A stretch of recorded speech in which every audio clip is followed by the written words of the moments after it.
Bueno, queridos patitos, estamos con la historia de que el futuro programa europeo para interceptar misiles hipersónicos, sean rusos, chinos o de otra realidad, con gran presencia española, parece ser, da un importante paso adelante. El HIDEF, Hypersonic Defense Interceptor Study, avanza con la revisión de la definición de misión MDR, que parece que tuvo lugar en Raufoss, en Noruega. ¿Qué reflexión nos lleva esta noticia? Evidentemente, como hemos venido diciendo en algún que otro vídeo en el canal, la defensa a veces ha venido de la mano del pacifismo y de que la ausencia de armas lleva a la paz y a la ausencia de guerra. Cuando esto se interioriza,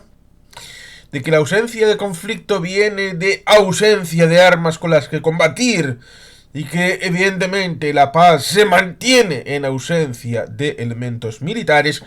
estamos en un pensamiento bastante naif. Porque la historia de la humanidad y la historia de Europa es la historia de los conflictos, es la historia de los enfrentamientos. No digo que sea bueno o que sea malo, digo que es la realidad objetiva. Y en el periodo hasta las guerras napoleónicas y hasta la paz de Viena,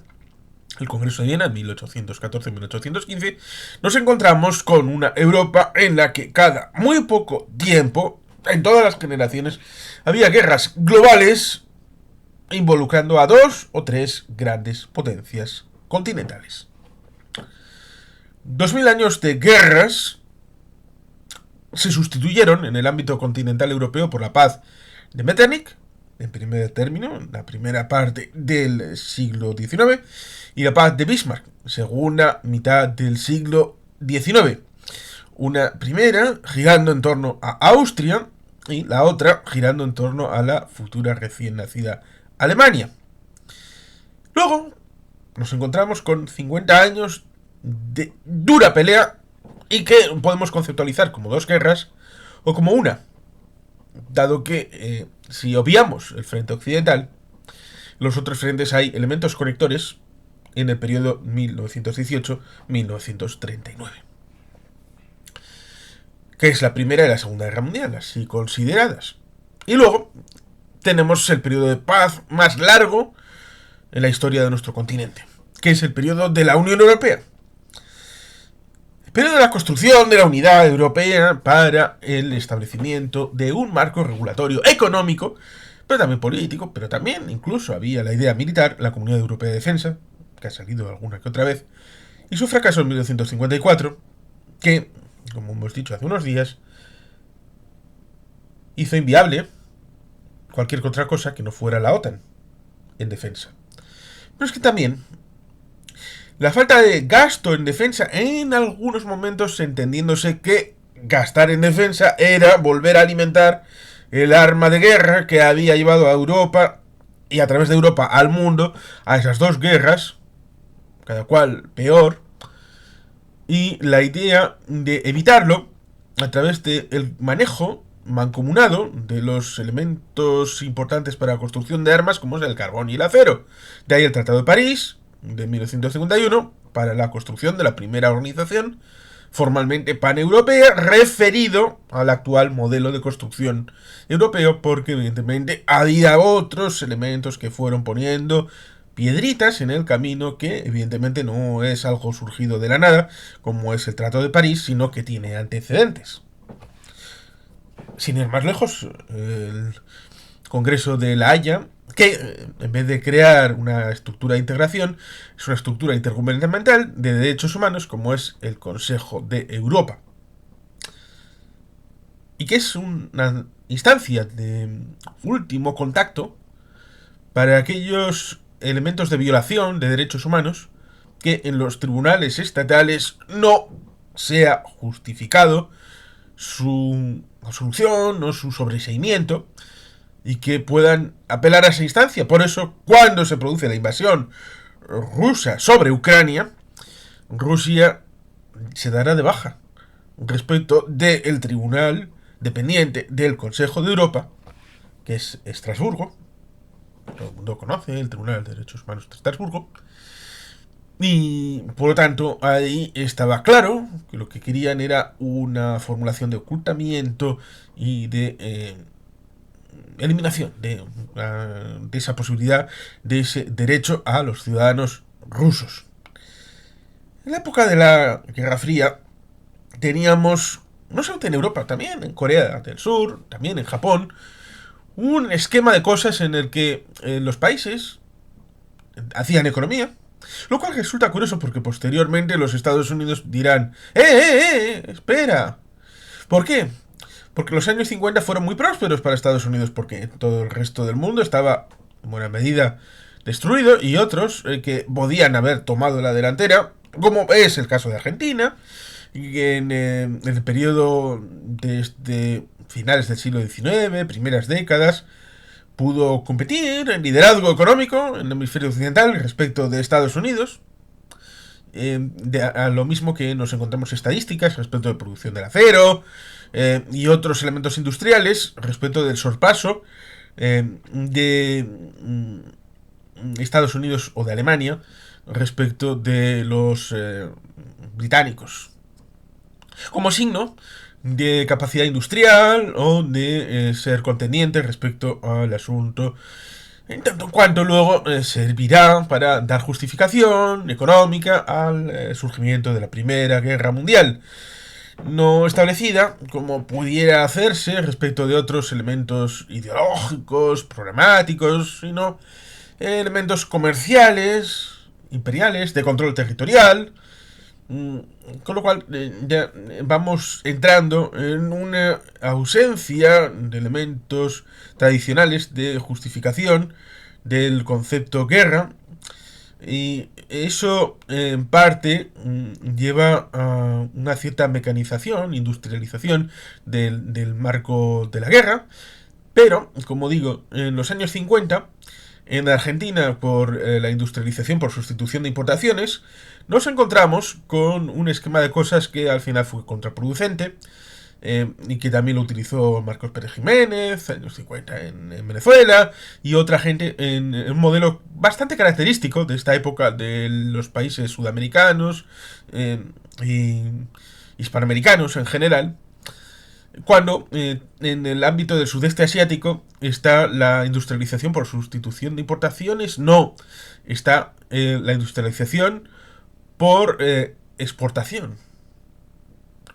Es decir, que había una suerte de construcción de elementos que no eran para consumo interno, sino para la exportación a otros países, a diferencia, por ejemplo, de los países europeos, que en buena medida los primeros pasos para la industrialización venían de ese mercado interno, y por eso la idea, en el siglo XIX, de una ampliación del mercado interno, sobre todo con la idea también de algunos países de que esto pudiera abarcar sus territorios llamados coloniales. Lo cual ciertamente resulta curioso porque el libre cambio en cierta medida había sido algo dual en la monarquía hispánica, porque se había generado a través del galeón de Manila un esquema de cosas en el Pacífico, a través de la Nueva España como epicentro, en una especie de 8 que iba desde China hasta la Nueva España, lo que actualmente es México, y luego desde ese ámbito pasando por La Habana, la actual República Dominicana, en dirección hacia la península. Pero en la península todo el comercio estaba ligado a Cádiz y a Sevilla, con lo cual había una limitante curiosa respecto de los productos y de quién ejercía el comercio dentro de la península ibérica en el ámbito de la monarquía hispánica, con lo cual es una situación bastante complicada y compleja que podría haber generado economía. Recordemos ciertamente a comienzos del siglo XIX el territorio peninsular más rico es Andalucía, la actual Andalucía, que hasta 1876 el Reino de Granada sigue existiendo, con lo cual las propuestas elaboradas en el siglo XIX respecto a la regionalización del Estado español incluyen una zona oriental y una zona occidental, una zona ligada a Sevilla y una zona ligada a Granada, con lo cual Andalucía sería un invento del siglo XX. en buena medida. En buena medida ligado a Blas Infante, padre de la patria, asesinado en 1936, cuyo cadáver sigue estando en el mismo sitio donde los franquistas en 1936 le fusilaron. Bueno, técnicamente no eran franquistas porque hasta el 1 de octubre no se establecerá, mientras dure la guerra, la jefatura del Estado por parte del generalísimo Franco. Pero todo el mundo lo entiende, lo mismo que el hecho de que esta situación en Europa respecto de la economía, el mercado interior y de la construcción de eso para luego ir generando un espacio de prosperidad a través de ciertas exportaciones, y que luego al final de 50 años ha llevado a que la mayor parte de las exportaciones e importaciones son entre países europeos, sobre todo con la construcción final del mercado común europeo, la abolición de las aduanas, un traslado económico de larga duración, pero que en parte se asimila a lo que sucedía en Corea del Sur, Taiwán, Japón, que debido a la protección en la Guerra Fría y en ese esquema,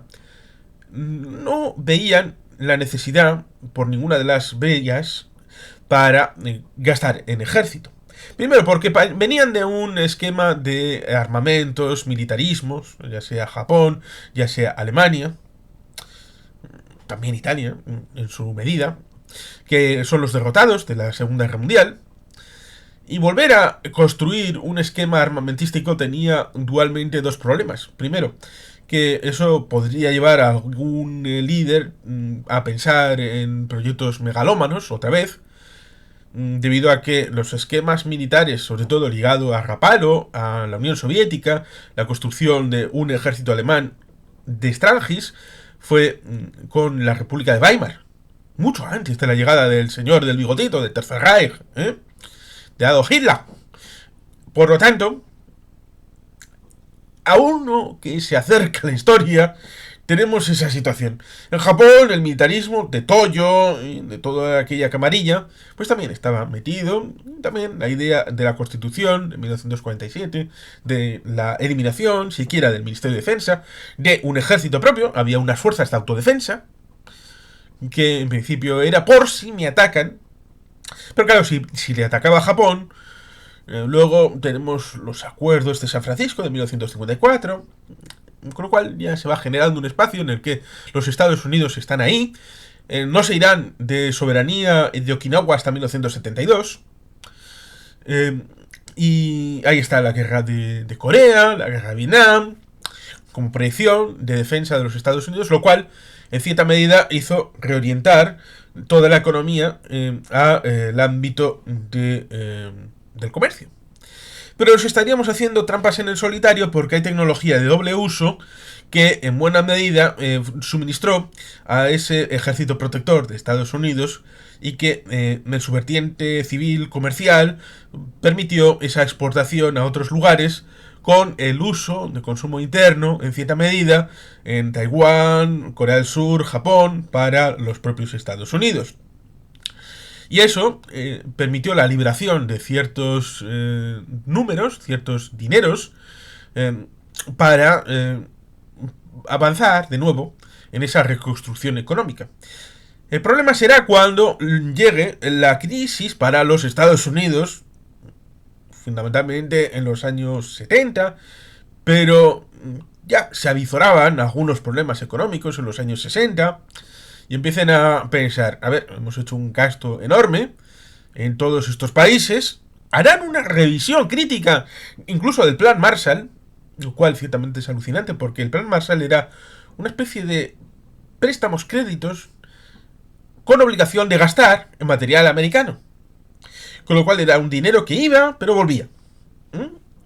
Era un dinero que salía de Estados Unidos, sí, que iba a Europa, pero que luego reverdecía las industrias en Estados Unidos, que es algo que no es nuevo, porque los planes Briand-Kellogg tenían este componente, más o menos, aunque con una suerte de dinero que se quedaba en estabilización y que tuvo su impacto en 1929, cuando buena parte de este dinero se repatria a Estados Unidos y por tanto esa apariencia de estabilidad económica que había en Alemania se derrumbó. Ya tenemos esas crisis políticas del año 30, 31, 32. Europa no podía seguir dependiendo de Estados Unidos en una suerte de esquema de cosas que en los años 90 Estados Unidos ponía lo militar, ponía el músculo, ponía lo duro, y luego, como en un reparto de tareas, la Unión Europea iba por detrás con la resolución de las enfermeras de la Cruz Roja, con la reconstrucción material, la negociación política, la estabilización. Era como si dijéramos, en el esquema heteropatriarcal, heteronormativo, nos viéramos con el hecho de que papá va a repartir hostias, pim pam, y luego mamá va con la tirita y va con los buenos oficios para tenéis que ser buenos, ahí con el hecho de hablar como si fuera una monjita. Aquí hay que volver a hacer las cosas bien, no podemos volver a pasar por esto. Y ponía el dinero. Con lo cual, había una suerte de esquema en donde daba la idea de que ese matrimonio iba a ser para siempre. Pero nos encontramos luego con una posterior derivada que establecía primero, o me gastáis en dinero en defensa, o vais a tener que empezar a responsabilizaros de vuestra propia defensa, lo cual es el 2% respecto del PIB, que no es de Trump, es de Obama en las reuniones de la OTAN. Pero tampoco es gastar un 2% en material americano. Es gastar un 2% del PIB en defensa. En algún caso, como Grecia, superan el 2%. Pero no es el material nuevo, por lo menos hasta recientemente. Ahora sí están comprando material nuevo por esa guerra fría que sostienen con respecto de Turquía, con esas aguas azules que tiene Erdogan, y bueno, el proyecto neo-otomano, ciertos acuerdos que tuvo respecto de una parte de Libia, porque también había una especie de guerra fría en el ámbito de Libia, entre Egipto y Turquía, y esa X cruzada entre Turquía, Trípoli y Egipto-Grecia, pasando por Chipre, y las dos partes. Tenemos un conversatorio bien interesante con Mariano de Miguel acerca del 50 aniversario de la guerra de invasión de 1974. Por lo que, cuando llega Trump, que es imprevisible, nos encontramos en un momento de cambio en el que hay que establecer una fuerza, aunque ya hay alguna empresa que tiene importancia a nivel de defensa, el hecho de contribuir a un estándar llamado OTAN para la configuración. Esto ha tenido beneficios y perjuicios en algunos países. La pérdida, por ejemplo, de Santa Bárbara, de algunas empresas de construcción de munición en Asturias para la venta para Rheinmetall, ligado, por ejemplo, a la guerra en Ucrania. Y hay el asunto respecto de Indra, vertiente militar. Hay un montón de elementos que requerían la concentración de empresas para no ser compradas o adquiridas o succionadas, pero evidentemente es complicado el reparto de tareas, por ejemplo el tema de Airbus, con el porcentaje de participación que luego llega el F-35 y lo compra media Europa. En vez de buscar ampliaciones o mejoras respecto de elementos como el Eurofighter, teniendo en cuenta también que Francia, que está metido en esa pomada, luego también tiene su propia agenda de defensa en el ámbito de los Rafale y todo lo posterior que pueda venir. Por tanto, ahí tenemos esa pulsión respecto de una unidad europea para la defensa y también los pruritos llamados nacionales, porque en las reuniones de las rondas de negociación de comercio libre relacionada con el GATT primero y luego con la OMC, la ronda Uruguay de los años 80, pero también la ronda en Doha de 2003, culminada en esas reuniones finales, porque siempre había unos años de negociaciones que culminaban en una reunión específica, se dejaba el ámbito militar fuera de los elementos reguladores de libre comercio, como un elemento aparte, en donde, por ejemplo, en las licitaciones públicas se hacían de manera distinta a otras licitaciones. Se dejó participar en el ámbito sanitario, educativo, con mayor facilidad, pero siempre haciendo esa reserva respecto del universo, del microcosmos militar, como algo de última ratio para la propia defensa, a pesar de que se tenía esa conceptualización todavía de que la defensa en buena medida es algo accesorio. Como iba a decir que Grecia en buena medida gastaba ese 2% en pensiones de exmilitares. Con lo cual eso no era un avance respecto de su capacitación militar. En estos últimos años hemos visto motivos para el avance y siempre que ha habido una crisis importante es cuando en Europa se han despertado y han dicho los donuts, hay que hacer esto. Pero claro, esto no puede ser a impulsos, a esa pulsión de un momento y luego vuelve a decrecer hasta el siguiente momento de crisis. Hay que hacerlo de manera coordinada y de manera ordenada. ¿Por qué? Pues porque evidentemente cuando se produce la invasión de Irak en 2003, ahí se produce una pulsión en el ámbito de la construcción europea del ejército, pero luego se medio abandona, se deja en barbecho porque viene, por ejemplo, la crisis 2008, hay que proteger el euro, y hay que proteger la economía europea, y hay prioridades. Y esta prioridad se deja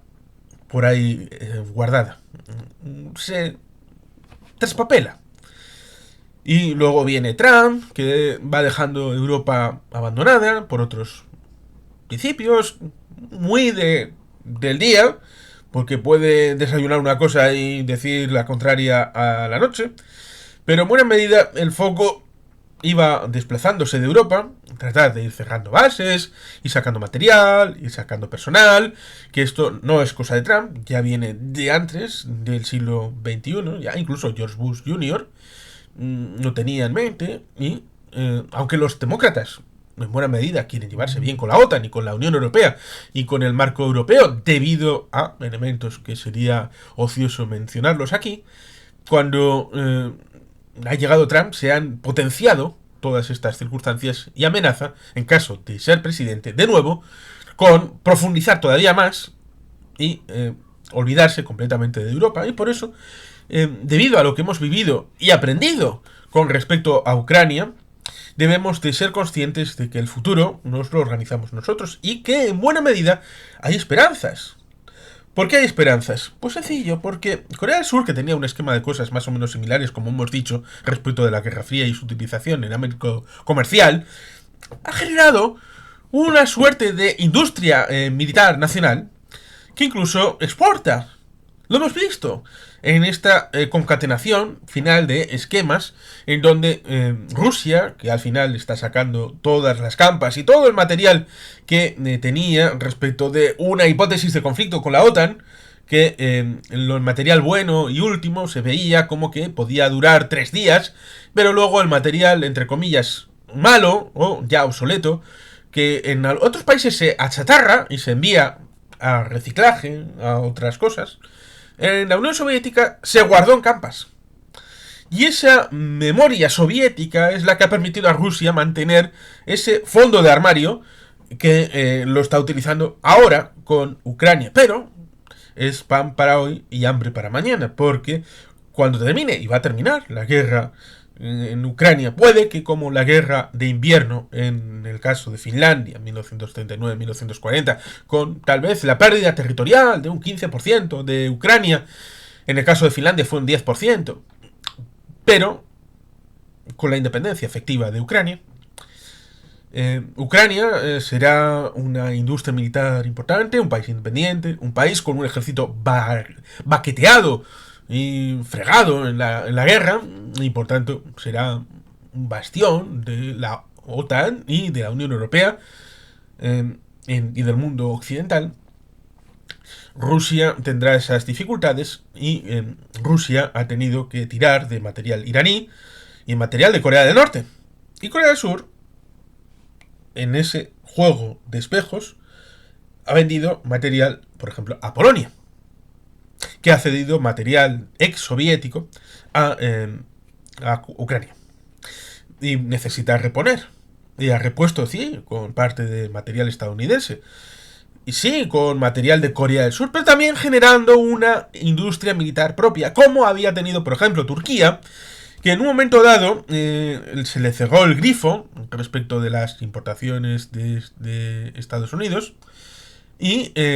por ejemplo, el Bayraktar es un ejemplo prototípico de esta situación en la que un país requiere de la construcción de una industria militar. No quiero decir que sea la mejor industria militar del mundo, pero esos mimbres están ahí, en el caso de Turquía, de Polonia, en el caso de Corea del Sur. Esto significa que nos estamos armando porque vamos a ir a una guerra mundial, porque, por ejemplo, cuando empezaron las sanciones con Sudáfrica, y esto lo he mencionado alguna vez, Sudáfrica, en vez de bajar el pistón respecto de las guerras de frontera, lo sustituyó con producción propia. Decís, ¿me queréis joder? Bueno, pues, como diría Bender, me voy y me fundo mi casino con mis mesas, mis furcias y todo lo demás. Ahí estaría esa vocación en la que, por ejemplo, en 1994 no hubo armas de fuego, pero hubo una masacre llamada genocidio en Ruanda, 1 millón de personas en 3 meses, a machetazo limpio. Había una vocación de una situación entre Hutus y Tutsis que llevó a esa situación de genocidio en ese año 1994. Y por tanto, no se puede atribuir al hecho de las armas la vocación y la pulsión para hacer la guerra. Y toda vez que la disuasión es una buena arma para evitar la guerra, si vis pacem para bellum, la idea de las armas en principio bien controladas, bien aseguradas, sin que nadie pueda tomarlas para otros fines. Por ejemplo, Marruecos atomiza la toma de decisiones y el mando debido a sus propias experiencias con atentados contra Hassan II, con la incapacitación para la toma tanto de personal como de material para hacer cosas ad intra dentro del ámbito de Marruecos para desestabilizar el Magfen y Palacio. Por tanto, elementos como ese se pueden establecer para evitar un susto de cualquier manera, tanto hacia adentro como hacia afuera, ni que haya intentos de involución social y política hacia adentro, ni intentos de buscar soluciones bélicas, en primer lugar, a los problemas que suceden todos los días. Pero ciertamente tenemos esa idea de que cuando otra persona, una persona jurídica, en un tercer esquema, alguien de fuera, tiene unos objetivos, no son una democracia, como por ejemplo el tema de Rusia. Son autocracias, son liderazgos unipersonales o de una camarilla, como por ejemplo el tema de Irán, con el Ayatollah Ali Khamenei, en donde buscan unos elementos y si esos elementos se confrontan con un esquema en donde el costo de esa operación con la retaliation, es decir, la revenganza que venga por parte de los países europeos y occidentales ante cualquier opción respecto de buscar esos objetivos por la fuerza, va a ser respondido con dureza y les va a ser más gravoso intentar los objetivos políticos por nivel militar y de conquista que otra cosa, pues esa disuasión funciona. Y a fin de cabo, los mejores ejércitos son aquellos que jamás se necesitan hacer para ningún tipo de uso práctico en combate. Pero eso no significa que no deban existir, porque el mundo, como dijo Borrell, es un jardín en algunos lados y hay selva en otros. Y por lo tanto, hay que estar siempre preparados para lo peor, deseando que suceda lo mejor. Y ahí estaría esta noticia, que pondría el vector respecto de una industria europea de defensa, la Europa de la defensa, que pueda ser un paraguas, no dependiendo de nadie más, para nuestra salvaguarda como proyecto político de integración europea. Y sin más, queridos patitos, es que ricasco, agur beroat, Betty Gilbian.